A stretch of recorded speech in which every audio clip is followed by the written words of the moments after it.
Mrs. Bishop, could I have a roll call, please? Sure. Mr. DeFrank, Here. Mrs. Frick, Mr. Gatanis, Here. Mrs. Glenister, Here. Mr. Ganal, Here. Mr. Hattinger, Mrs. Klinger, Here. Mrs. Nemitz, Here. Mrs. Ziegler. Here.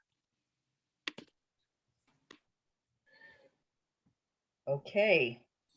I believe we have a quorum, correct? Yes. Okay. May I please have a motion to approve the minutes from the February 22nd curriculum and technology meeting? So So moved. moved. Does anyone have any questions? Okay, if there are no questions, all in favor? Aye. Aye. Aye. Opposed? Okay, I hear no opposition, so the minutes are approved for February 22nd. And with that, we'll get right into the important issues that we have tonight. I don't want to say issues, the important information we have tonight. We're going to start with the Salisbury Education Foundation grants presentation. And Mrs. Funi-Hatton, I believe you're going to take over at that point. Yes, thank you, Mrs. Klinger. So just very quickly, most of you are aware that we have a Salisbury Education Foundation. Mrs. Glenister is the chair, the president of the foundation. Mrs. Gibbs is our treasurer. And each year annually, the foundation sponsors several mini grants for teachers. So mini grants are distributed to teachers through an application process. Teachers have the opportunity to submit and request funding for a learning activity that is approximately $500 in expense that they would like to utilize in their classrooms. And this year, the Salisbury Education Foundation awarded 2 mini grants that I would like to share with you tonight. So the first one is Centervention, web-based social emotional learning activities. This grant was co-written by Cindy Hill-Bodie, an SES counselor, and Kylie Propsner, an SES behavior interventionist. And it's an online interactive video type game that helps learners develop social emotional skills in a fun, creative way. So they have secured it, and they are starting to bring learners into the fold to be able to use it. There are 2 basic components, Zoo Academy and Zoo U. So it's fun and creative, and they think the learners will have a valuable experience with this through the Centervention program.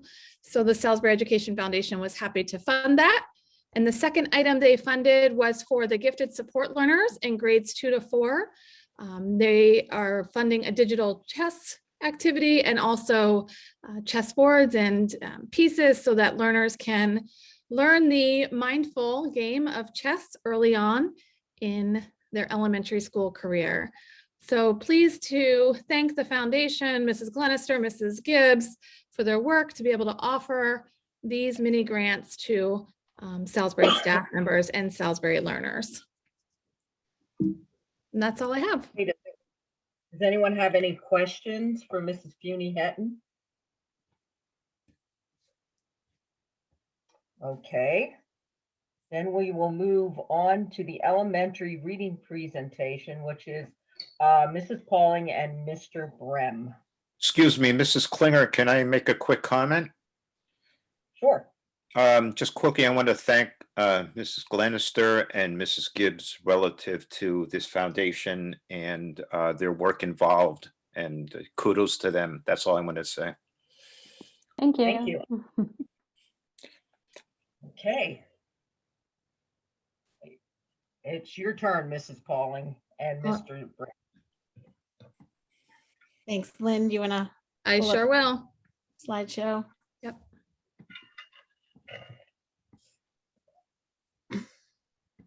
So I think Zach's going to kick things off. Good evening, everyone. So I wanted to start by giving a brief background regarding the reading curriculum that we currently use is Storytown, which was adopted sometime around 2009. Again, this is before both Kelly and my time with the district, but that's when we figured that the program was purchased. The state board adopted Common Core standards in 2010, and then the state of Pennsylvania released PA Core standards in 2014. So that gives you a bit of background as to the release of the program that we have, and then the Common Core standards as well. So I'll just add what that means is that the program was aligned to the previous standards, but it isn't aligned to the current standards, which makes things interesting for us. Go ahead, Lynn, you can. So because of that, the program was released prior to the PA Core standards. As time has gone on, we've had to supplement the Storytown program with different programs. For writing, we are using units of study, so the Lucy Calkins writing program. For guided reading, we're utilizing Fountas and Pinnell benchmark assessments to determine reading levels for students and some of the text as well. For phonics instruction in our primary grade levels, kindergarten through second grade, we're utilizing Foundations, which is part of the Wilson language program. For vocabulary and word study, we're using benchmark education for that word study component in our intermediate grade levels. For phonemic awareness, to fill that gap, we're using the Hegarty curriculum. That's something that we started last year. And many of our teachers are creating their own text-dependent analysis materials in order to bring the program kind of up to snuff, so to speak, for the expectations that are in the PSSA assessments. So moving forward, we're trying to make our resources count, and that what we're selecting and we're choosing to utilize are things that are research-based and reviewed well independently, and something that we'd be able to utilize in the future. We also anticipate some grant funds that are coming our way. Investing in a core reading program is a big investment for any school district. And typically, the other grants that we typically get wouldn't allow for us to invest in a core reading program. So we anticipate some grant dollars coming in the next school year. And so when Mr. Brehm and I took a look at ways we are currently supplementing and the complexity that puts on teachers for integrating and for learners on integrating all of those things, we think rather than supplementing the curriculum, can continue to do that, is making these anticipated grant dollars really count so that we can invest in something that's more streamlined for our teachers and for our students. Well said, Kelly. Thank you. So as I mentioned earlier, we're looking at independently reviewed programs, and we're utilizing Ed Reports, which is an independent nonprofit designed to improve education by providing reviews of kindergarten through 12th grade instructional materials. So this review is conducted using a scoring rubric, very similar to what we would use in education. The first gateway is text quality. The next is knowledge building. And then the third is usability. So gateways 1 and 2 focus on questions of alignment to the standards. And are the instructional materials aligned to the standards? Are the standards present and treated with appropriate depth and quality required to support student learning? Gateway 3 focuses on the question of usability. Are the instructional materials user-friendly for students and educators? Materials must be well designed to facilitate student learning and enhance a teacher's ability to differentiate and build knowledge within the classroom. We're very fortunate, if we could just go back one and just really quickly, though, we're really lucky, that finally publishers are catching up to the independent review criteria, the publisher's criteria. For a long time, there was some bad habits in the publishing community where like a sticker would go on something saying it was aligned to standards, but it was kind of false promises. They really just reorganized things. But this list of programs, they all offer something. They're all different approaches. Some are with authentic text, meaning it's children's literature, they're books. Some are an anthology, meaning more something similar to what we have now, which is a book with excerpts in it, except that the stories with the Lexile levels, the difficulty level would be aligned to the requirements of the Common Core standards or PA Core standards. And then finally, we're starting to see some things on the horizon, which are more of a blended model, where technology is not supplemental, but more central to the delivery of the program. So you can see I have them color coded there just to give you an idea of the different approaches to get to the same goal that is currently out there. So I think there's 7.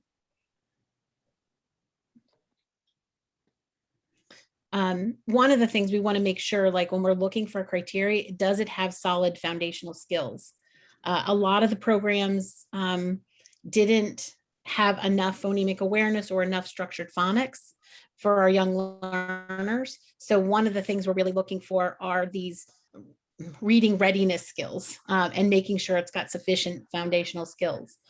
Some of the programs take advantage of foundations being that component, and Haggerty's curriculum as well. So obviously they're getting some attention from us to look at it, but other components are decodable texts and read alouds and fluency activities and vocabulary activities too, but those are the big ones right there.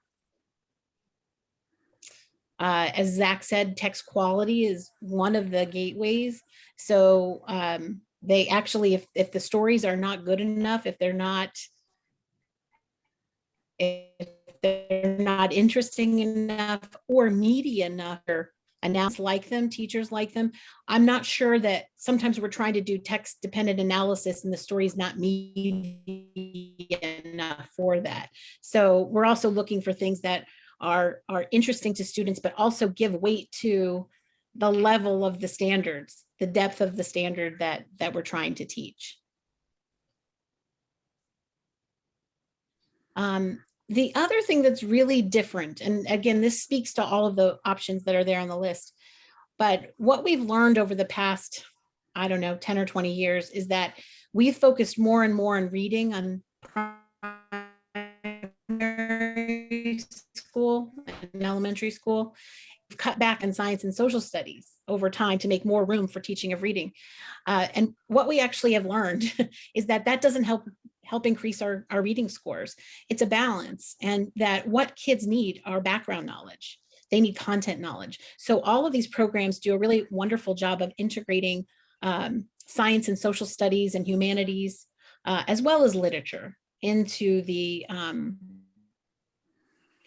way the program is designed. So it's actually content that's central, and the skills are built around that content. So kids are learning content while they're learning skills. So that's a really exciting change. And the reason why that's exciting, if you move on, Lynn, to the next slide, is there's actually research to say that our high readers with a high knowledge base and low reading, kids that struggle in reading with a high knowledge base, they're actually more equal. So background knowledge is an equalizer. So if you see that bar graph there, the yellow and the green, those are our high and struggling readers, but with this similar background knowledge, they perform in a similar manner. So that's really exciting. And so what we're going to be able to do is build up, through the background knowledge, we'd be able to build up readers across all of our diverse learners. And of course, we need something that's usable.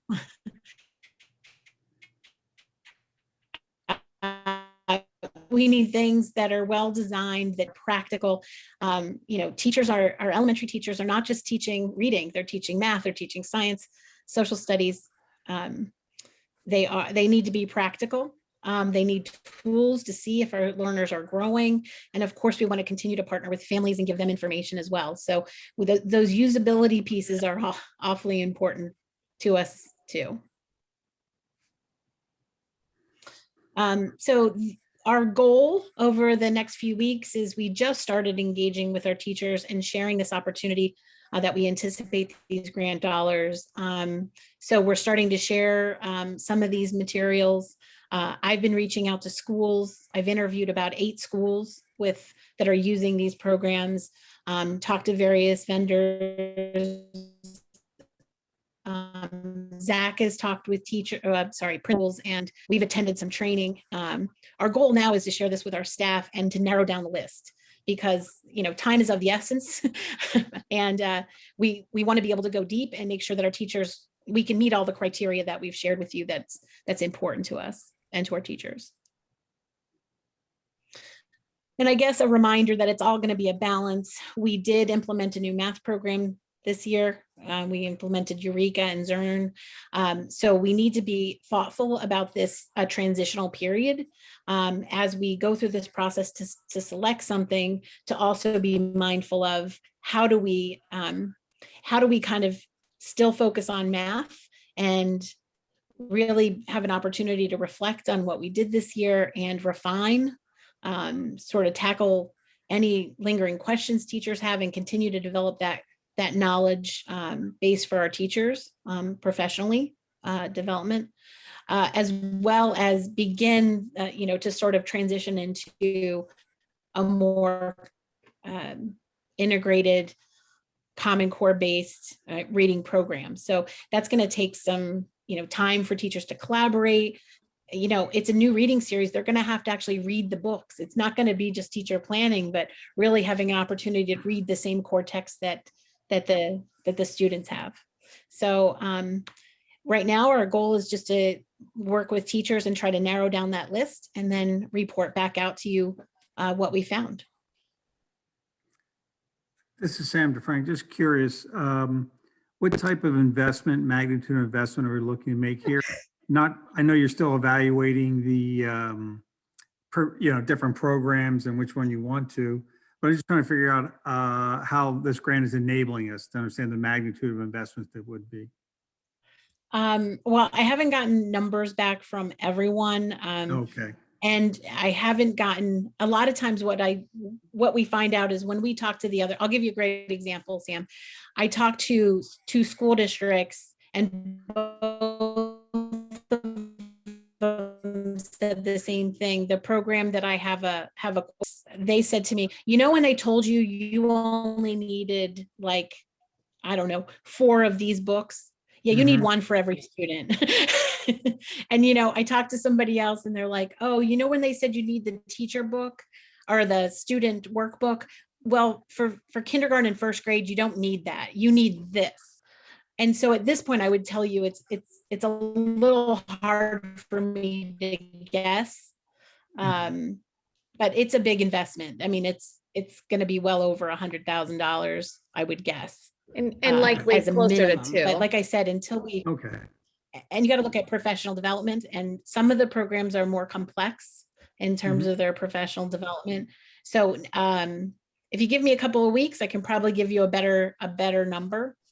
Yeah, and that's fine. I was just looking for general scope and how we're getting advantaged by this grants and helping us do things that would be more of a burden. I mean, $1,000 plus is a major investment for a school district. So that's all I was looking for. So Sam, to connect back to what you're saying, PDE published today, actually, the ESSER 3 grants that we've been talking about $3.5 million, and 20% of that needs to be earmarked for what the state is calling learning gaps or learning loss. The state is using that terminology. So these are one-time funds, meaning you're not going to hire teachers that you're going to commit to paying for the next 10, 20 years. These are one-time funds that you need to spend in accordance with the grant structure. And we believe a reading series is something that we could spend that money on.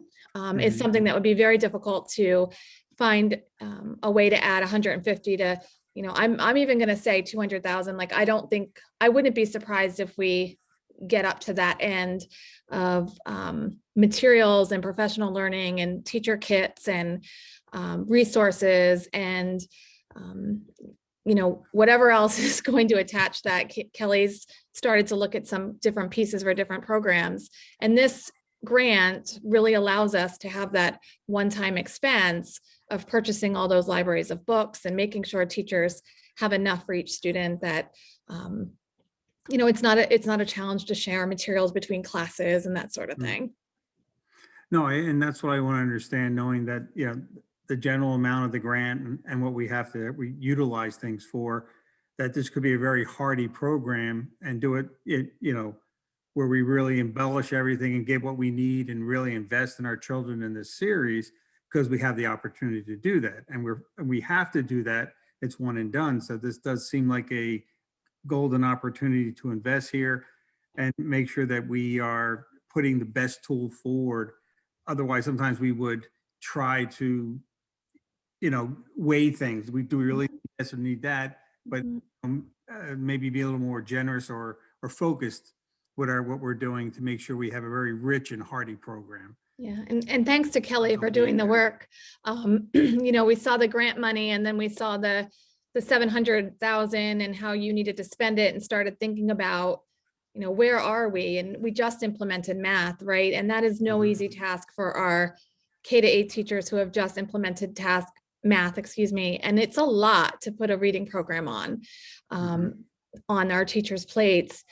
And at the same time, the timing is tough to pass up, so we may have to look at adjusting the implementation and providing more flexibility for teachers to transition. And, there may be some other factors there, but thank you to Kelly and Zach for, taking the time, because when the grant came out, we weren't sure exactly when we were going to have to spend the money on it. And if we want this to be something that teachers have access to next year, we need to have it for teachers to have for the summer. So, it sort of came on fast, and Kelly and Zach said, yeah, we'll figure it out. We'll make some time and see how far we get. And we may not get there, but we're going to at least make the effort to see what teachers think and what our leaders think about the programs and possibilities, and, go from there.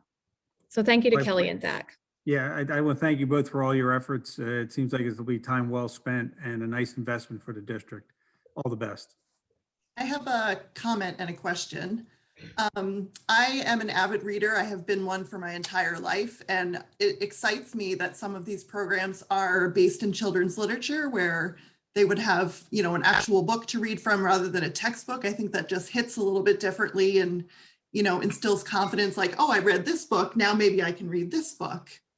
And my question is, I wonder if either the publisher or the reviewers have given any information about the diversity of the stories that are being taught, because we all know it's important for children to see themselves, in the classroom environment. So is there racial, cultural, religious, economic diversity in these programs? Yes. Some do it like EL education. They've done an amazing job with, adding even a lens of social justice and all of those pieces. But you're going to see all of the programs, not only it's multiple genres, so they might introduce a new theme with a poem, and then, a longer story. But even the characters that are in the stories are they do try to provide a wide range of characters so that kids can identify with those characters. They see themselves in the book. So the one of them in particular that Zach and I favor right now is although we're not finished, so we don't want to share that out loud, but this literacy guru referred to the literature as extraordinary. And I just think that's such a great, that word was very intriguing, that they called the books and the stories that kids are reading extraordinary. And I think, when Zach and I are looking at Storytown, which is done, it's done a great job, and our teachers have done a great job with it. But when we could replace that with something extraordinary, and we have these one-time grant funds to do it, despite the timing, it's just something we feel a deep passion about pursuing. So. That's awesome. I'm excited by this. I really am. Thank you. Thank you. I just want to interject. Thank you, Zach and Kelly, for your work involved with this. But I have a question for you that I know this is about the reading program, but you had brought up the math program while you're describing this. Is it too soon to understand how well that's going? So, well, it's going, I think it's going fantastic. I think our teachers have done an amazing job. I think our students are doing an amazing job. It isn't a pandemic, so, the timing could have been better. Zach and I have met with all of the grade levels to have some conversation around math. Teachers still have questions like, I have this, how would I do this? They're still learning. I mean, they very much are still learning. But at the end of every conversation, what I reflect back to them is, so what I'm hearing is when, next year, now that we're over the hump of introducing this to students and you've gotten some familiarity with the program, what I'm hearing is a lot of optimism that now that we're past the worst of it, which is introducing it. So we're very optimistic. We're still, some of the strategies where, like fluency exercises or things, we're still feeling like kids haven't mastered some of those pieces, whether that's the pandemic or whether, this is just, it's a lot of times when I take questions to our partners at Zern and Eureka, they tell me, trust the process. Like that'll come together for them at mission 5, or that'll come together for them then. I think the other thing that is weighing on us, but we kind of understand, is the pacing. And we anticipated the pacing of a new program is difficult. You have to introduce children to new routines and new vocabulary, and that takes extra time. So we're not exactly where we would like to be. I think there's lots of unanswered questions. So Zach and I have been talking about what kind of professional development and opportunities we can put in place for teachers to kind of, deepen their understanding and help problem solve and help them. But I think there is a great deal of optimism. Students seem to like a lot of the teacher-led instruction. You get mixed reviews from students about the digital lessons. They are hard and you have to pay attention. So even if you're a good math student, if your attention wanders, you can't just push a button. So I think that's challenging for certain students, but I think at some point we'd like to come back and have some of our teachers tell you more about it. So maybe we can plan for that I'm not sure if we could do that in April and May with all the reading pieces, but we'll certainly plan to do that at some point. Mr. Gatanas. Thank you, and thank them for me too, but I know it's extra work on their part because it's not easy. So thank you again. Okay, thank you to Zach and Kelly for all their hard work. I know what's involved in implementing new programs on your part as well as the staff. So keep us informed and let us know how it's going. And just to clarify, this is a program you're looking at for K-5, correct? Correct. Okay.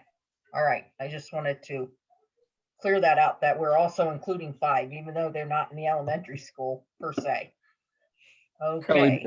Carol, before we move on, just a quick question. Kelly, if you do bring some of the teachers back at some point to talk about the math lessons and the new math program that we have, I know some of the teachers had implemented it sooner than others, just as pilots. I'd be interested in hearing from those who were the initial pilots because they've had just much more. I know Lori McGinley was a strong advocate in the beginning and helped me get over it with my kids, and they flourished once they got it. So I'd be interested to hear from people like that have had a little bit more experience with it, so they have another level of seeing where it's going to go. Will do. Yeah, Mrs. McGinley, Mr. Adams, Mrs. Hurd, they all experimented earlier on with some of the pieces.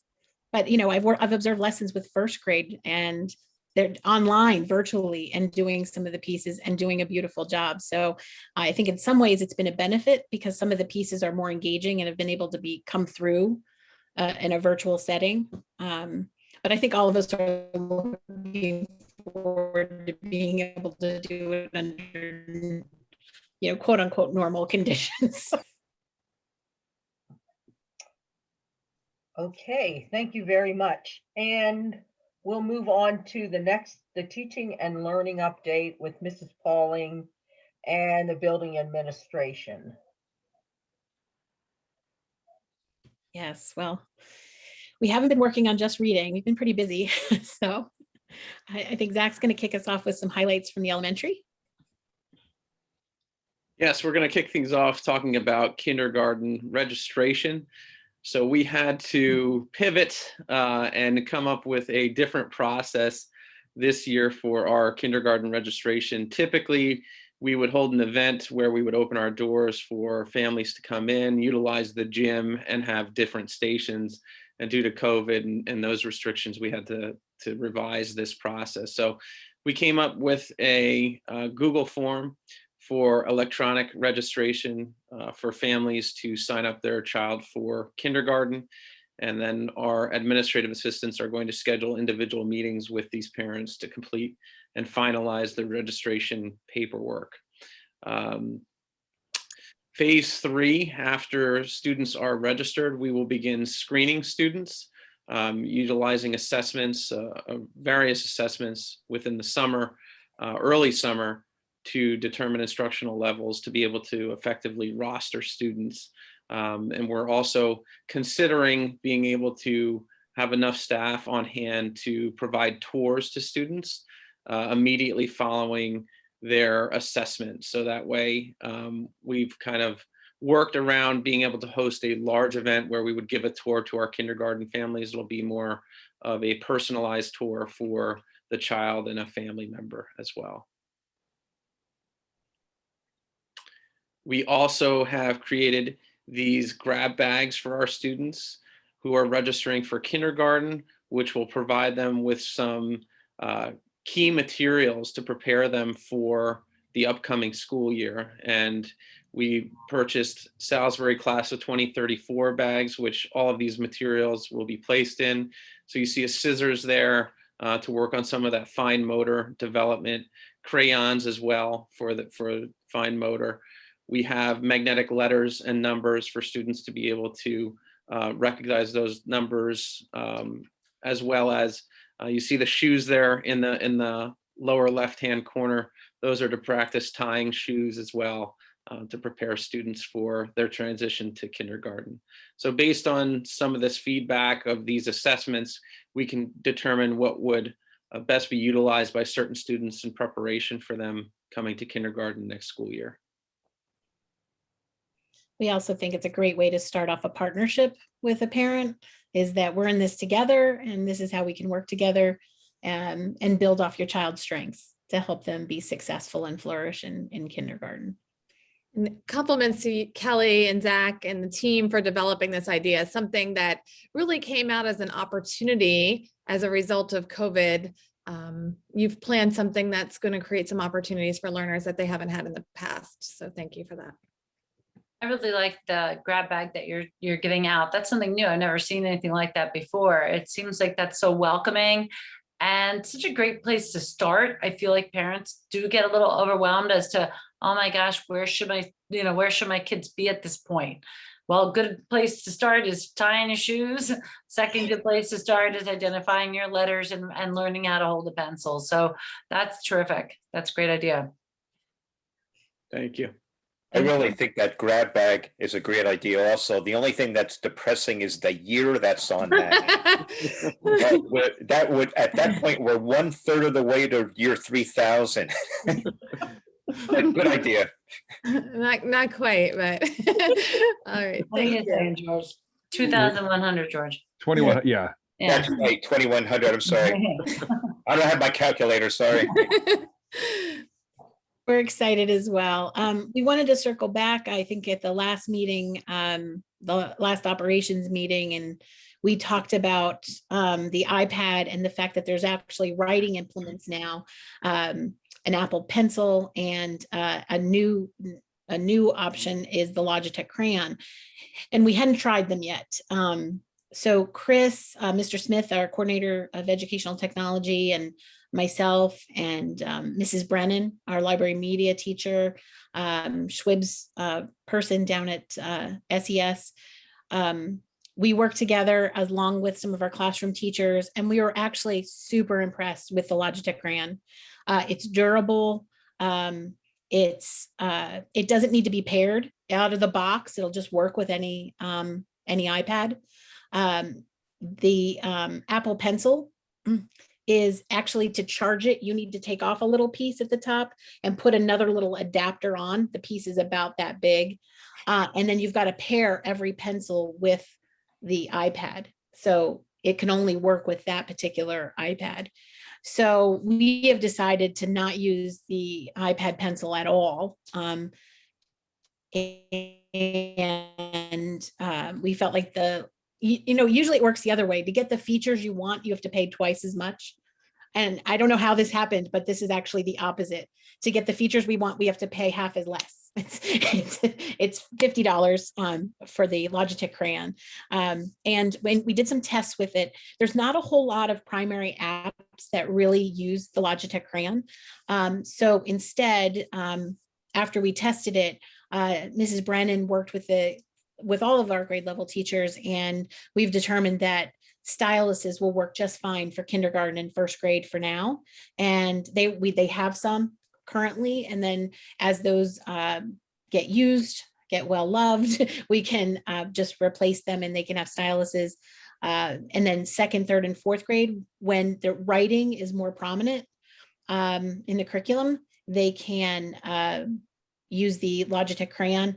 And then we're going to provide some to the art room, so Mrs. Miller, so that the KN1 students would still get an experience with the Logitech Crayon from an art perspective.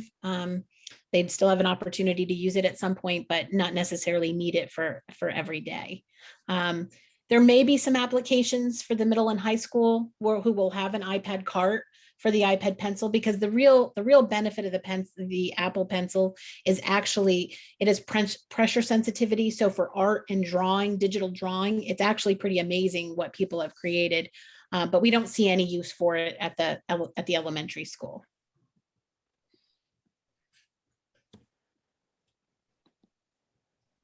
As Mr. Parliament. Mr. Sawicki, I think, is going to share this tonight. Oh, great. Okay. Mr. Sawicki. Yes, good evening, everybody. I hope everyone's doing well. So today I'm going to just highlight some of the folks. Sorry. All right, refresh here. All right. So I am here today to kind of share a little bit about just some of the things that are happening at the middle school. We've been able to get some clubs off the ground during activity period. So we have blog clubs, student council, yearbook, and the one I'm going to highlight tonight is SMS Live. So SMS Live is a student-run activity. Mr. Recchi is the facilitator of this group. He and his students have been able to get the studio up and running since March. So students have been broadcasting the morning news, including weather, sports, and SMS news. Obviously, COVID has put a little bit of a change to how things have been done as in the past, but with social distancing, some of the studio has been rearranged. The sound mixer is now outside the studio in a separate room, and our second camera was moved to another room as well. As I said, this is a student-run program. The students take a lot of pride in organizing the script, checking the camera angles, doing the sound checks to make sure how the show runs as smoothly as possible.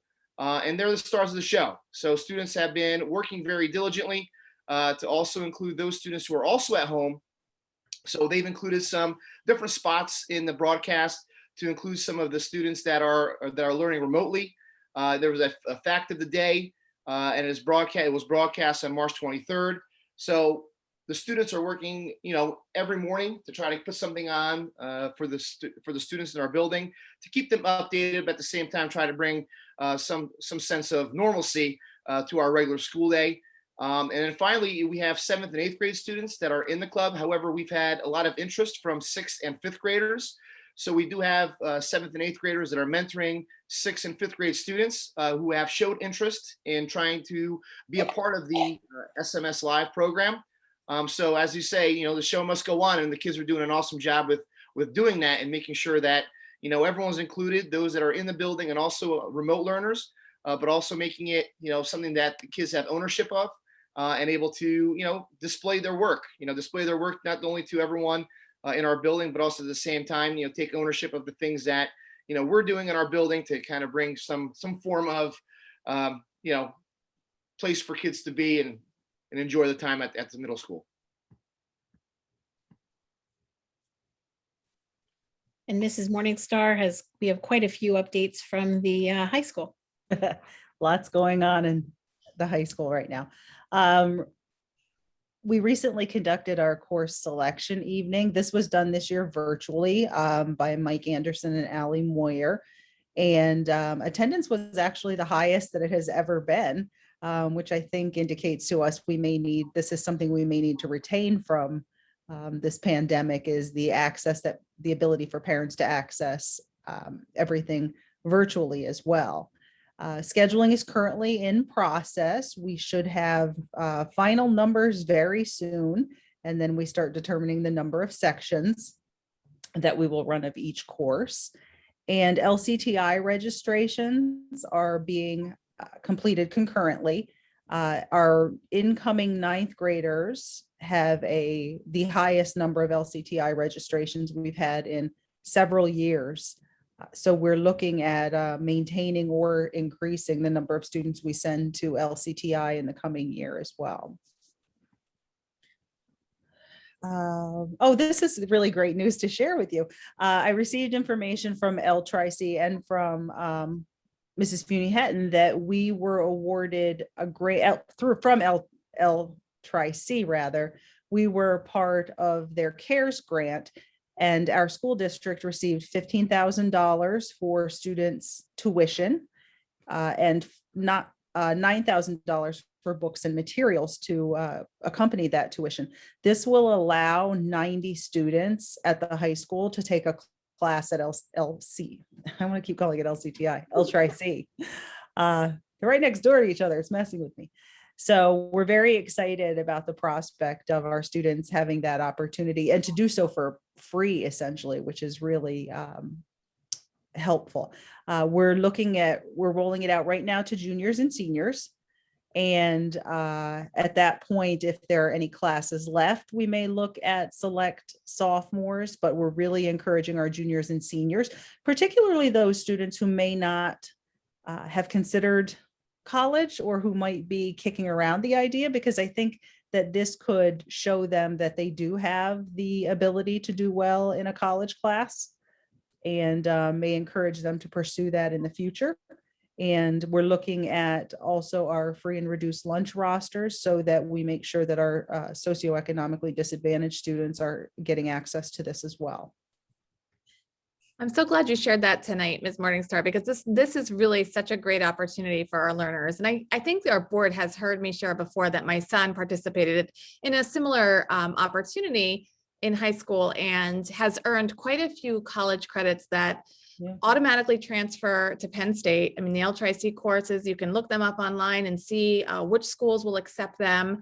And, he's gonna go into his freshman year with a semester of college. So I am so thrilled that we can offer this. And I thank you for working with Mrs. Bieber on creating this opportunity so kids can access this. I'm thrilled that we're able to look at our diverse learners, and I'm especially excited that we're thinking about the learners that may not have thought they wanted to go to college, right? They may not have thought about that, but we're moving to hopefully expose them and show them if this is the path they want, if this is what they desire, here is an opportunity to try it. So thanks for your leadership on that. Sure.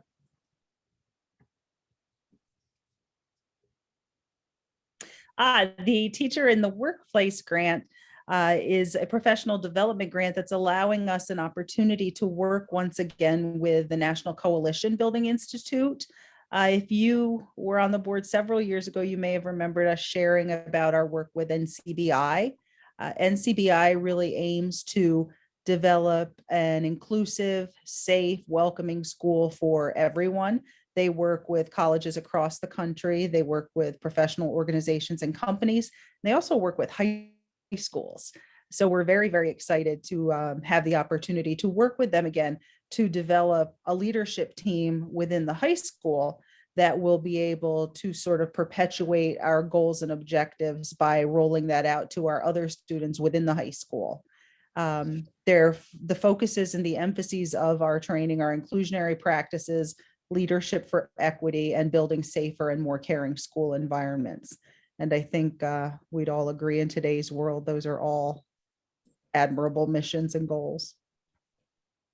So we have our first training. Our first training is on Wednesday, and that is a half-day training. And then we have 2 full days that will occur after the Easter break, early in April. The much anticipated graduation update. We're going to have one. We're looking this year. Why are we laughing? We're going to hold graduation this year in the stadium. We simply cannot fit our graduates and an audience in Symphony Hall, even with the slight easing of restrictions. So we are able this year to utilize our stadium, which we could not do last year because of construction in that area. We're actually pretty excited about the prospects of doing this because this hasn't been done in probably 20 years or so. Our date is 6/8 and the rain date is 6/9. We're in the process of working and obtaining quotes from 3 local companies regarding our audio visual needs. The sound system in the stadium is simply not equipped for an event such as graduation. And we're looking at, because of the seating arrangement we will be looking at, which is going to involve mainly the field, we're looking at some sort of an LED screen to potentially enhance visibility for families as well. As of right now, we're looking at 4 tickets per family. We'll see if anything changes between now and then. Current numbers aren't super encouraging of that. Thank you, Mrs. Morningstar. A lot of exciting things happening at the high school and a major investment in our students and in our staff. So that's wonderful. Thank you for all that work. Sure. I get the assessment update somehow. Doesn't seem fair, but fine. As I think many of you know, we're required every year to give PSSAs in grades 3 through 8 and Keystone exam, which are end of course exams in the high school for algebra, biology, and literature. Last year, there was a waiver at the end of the year, and we did not have to give the assessments. But this year, per the federal government, we must give these assessments. And I know that there's mixed feelings about that. We want to really prioritize instruction during this time. We want to focus on students, not testing. But we're required to give the assessments, and some of the rationale that we've received from the political arena is that all the money that's coming in to support learning loss, so-called learning loss, and support students, or support even funding for safety and security, all of those pieces during this time, is that there is a group of people that wants the federal government to take a look at the assessment results, and especially around our vulnerable students. So students in low socioeconomic status, or special education, and really track that data. So there is another side of the fence that wants to be able to be sure that nobody's getting overlooked that needs support. So what we did get some flexibility, which is when we could give the assessment. So the state said we could give the assessment up through September 30th. But that's sort of like saying to your child, would you like cauliflower or broccoli? Neither of them. I might not want either of them, but that's my choice. And after a lot of thinking with teachers and with the administrators, starting the school year taking PSSAs isn't really the culture we felt like was a good idea. And for Keystones, it's an end of course exam. So it's the further away you get from the course, of course, it's more difficult to do as well as you would have if you took it directly after the class. So we've decided to keep dates this spring. Grades 3 through 8 will line up with the spring Keystone exams which are May 17th through the 28th. That way, if transportation is needed for some of our virtual students to come in, because we cannot give these assessments in a virtual setting, they have to physically be in school. We're just disrupting transportation for that period of time across the board. So that's our what's going on with the Keystones and PSSA. We currently are also finishing up WIDA testing, which is testing with our English language learners. So thank you to our ESL teachers for all of that work. There's actually 4 subtests for the WIDA testing, so it takes quite a bit of work to get through all of those tests. And some of the tests we can only give 5 students at a time, so it is very time consuming to do all of those pieces. And we're also in progress of giving the PASA to our in-person students. So that's the alternative assessment to the PSSA, which is a small percentage of students qualify for. So that's what's happening on the assessment front. We had a professional development day on the 12th. We had the elementary, they had Leader in Me come in.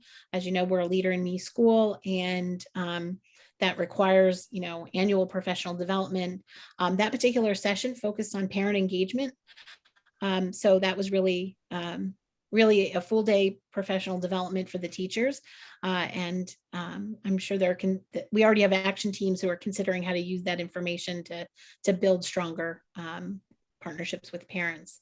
Our library media teachers held several sessions throughout the day on different pieces of breakout rooms, digital tools. We did a session at the middle school. As you know, the middle school is using FastBridge this year, and this was the introduction to using the data tools and looking at the data. We also had our math partner for Algebra 1. We are looking at it for Algebra 2 and Geometry, come in and do some webinars with our teachers.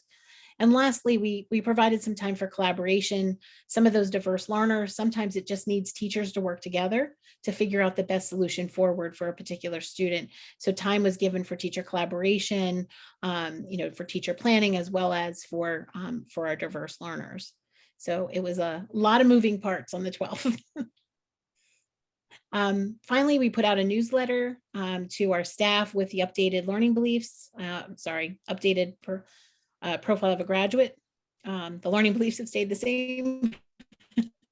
But we put out that newsletter, which is actually just some additional information for the staff, as well as a survey to staff members for any feedback, as well as an opportunity for them to think about if they would be interested in joining an action team revolving around the next steps with putting that into practice, especially where our students are concerned.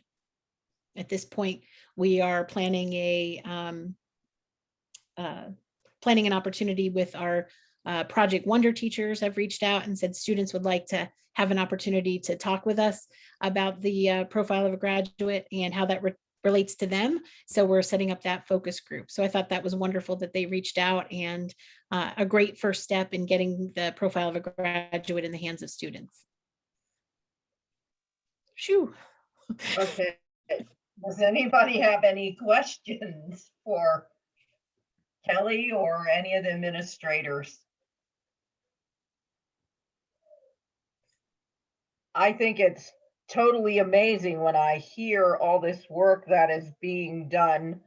I guess the public or the news, whatever, thinks we're not doing anything else but teaching the kids virtually and trying to get them back in school and doing all the COVID stuff. But when you hear all these things that we're still doing, we're still working on, we've learned a lot from the pandemic. Some things have changed and some things for the better. I think the kindergarten registration absolutely sounds fabulous. I think it's great. I love that little grab bag. I think people who come to register their children at kindergarten will feel very welcome. And I'm glad SMS Live is up and running again. When I worked at the middle school, I loved SMS Live, and the adaptations you've made are great. And SMS Live kind of reaches all different kinds of kids that you would never, ever expect to get involved in it. So it's an outlet for some kids, and some kids get so involved in it, and it's great for everybody. And, you know, the course selection at the high school, well, I guess we've learned that we need to offer some virtual for people to attend, and then more people will be informed. The Lcti grant, that is tremendous. And it's great for all the kids that we have. It's free. And we were so lucky to be included in that. And I'm sure a lot of students will take advantage of that. And it's really great to hear that we're going to have graduation. And back to I think 90s, I went to my nephew's graduation on the field. I think it was like 95. I don't know. That might have been one of the last ones. So, but that's exciting. You know, the kids won't miss graduation again. And I'm just very proud of all the work that everybody's doing. Teachers, you know, the support staff, the administration, everybody. They can't say we're not trying the best for our kids, and we're doing a lot for them. And thanks for all the hard work, and thanks for continuing to move forward despite all the setbacks that we constantly conquer, you know, meet up with every day. We keep plugging and going forward and trying the best. So thank you. I appreciate it. Anybody else have anything to say? Carol, there's nothing else left to say. You said it all. From kindergarten to graduation, it sounds amazing. I'm excited for that kindergarten as well. And I've attended a lot of on-field graduations with my nieces and nephews for their district. I think only one time there was rain and we all had to scatter, but you know, hopefully there's no thunderstorm in the distance and you're sitting on metal bleachers. So I'm excited to see graduation happen again. And then for our newbies coming, it'll be so much fun for them. Okay. I just want to thank Aunt Bieber at Lcti and that whole team. I think they've done an outstanding job of looking at the community and be a community player and reaching out to our students and doing what they're doing there with the CARES Act.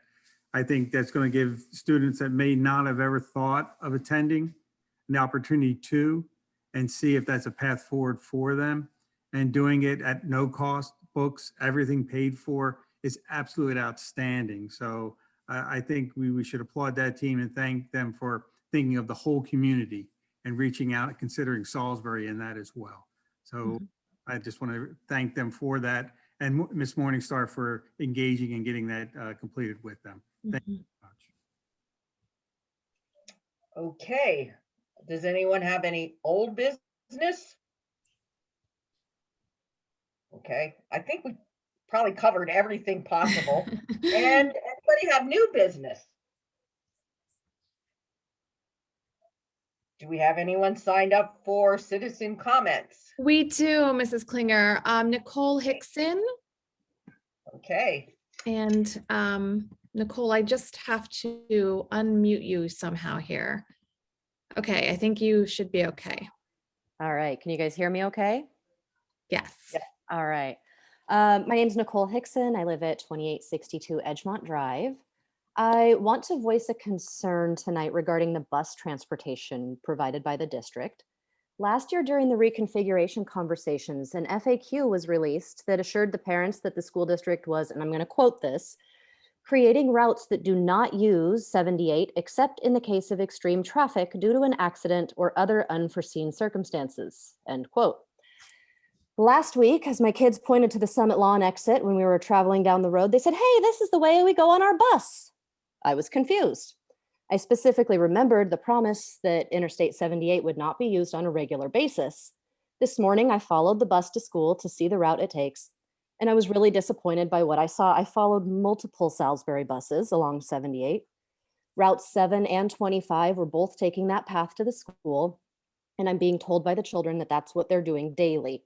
I'm so disappointed that our administration has let us down in this instance.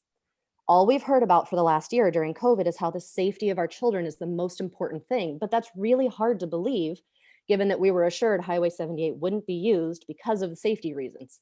These are little kids that if I put them in my own car, I can be legally cited for them not being in booster seats, but they're traveling unrestrained on a freeway daily. I understand to the board members that you are not in a position to micromanage each role of the administration. But again, we're finding out another way that we're being failed or flat out lied to. I'm tired of hearing all the ways, right? We've been failed financially. We've had a beloved school closed. And now the biggest failure of all, not making our children's safety the most important thing. The primary purpose of a school board should be to represent its taxpayers well and to keep our children safe.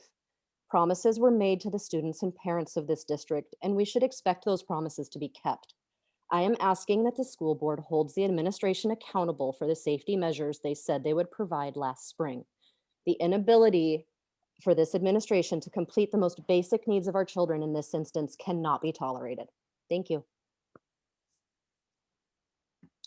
All right, thank you, Nicole. And Mrs. Klinger, that is the only person, Nicole is the only person who signed up for this evening. Okay. Okay. Any other questions or comments?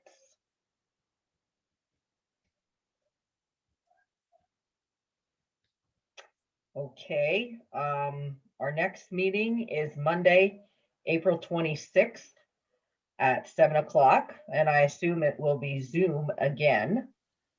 And with that, may I have a motion to adjourn the meeting? So moved. Second, Second. Second. all in favor? Aye. Aye. Opposed? Okay, thank you for coming, everyone. Have a great holiday, nice Easter, nice vacation. Well-deserved vacation to a lot of people.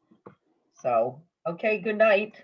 Thank you, everyone. Good night. Take Thank you care. for our parents and community members for joining us. We appreciate you taking the time. Take care. Thank Bye. you. Bye.